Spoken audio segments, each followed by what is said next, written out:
माननीय अजितदादा घोटाळे, अरे अरे सॉरी चुकून तोंडात आलं बर का. माननीय अजितदादा पवार, मीडियावाली काही पण बोलायला लागले बर का दादा. तुमच्या पोराने 1800 कोटीचा घोटाळा केला म्हणे. बरं तुम्ही एक काम करा, त्याला आहे ना आडगळीच्या खोलीत घ्या आणि त्याला एकच विचारा, हे सगळं काय चाललंय. एक मुलगा आहे ना असंच करायचा, ह्याचा पेन चोर त्याची वही चोर, त्याचं हे चोर त्याचं ते चोर. पण एक दिवस बापान टप्प्यात घेतला बर का. तसं आहे ना तुम्ही पण आता तेच करा, एक चिमटीच घ्या.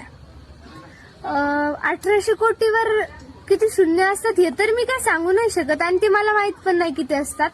पण मी हे नक्की सांगू शकते की आमच्या शेतकऱ्याचं 3 वेळा कर्ज माफ करून सुद्धा 1800 कोटी रुपये संपले नसते बर का.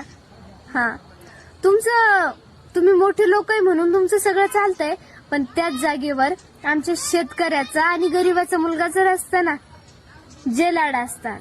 समजलं का. तुमचं कसं झालंय माहिती का, मी नाही त्यातली आणि कडीला वाटली. काय मग लावा गाणं. कडू कारेल तू पातळील कडूपणा त्याचा जाईल का.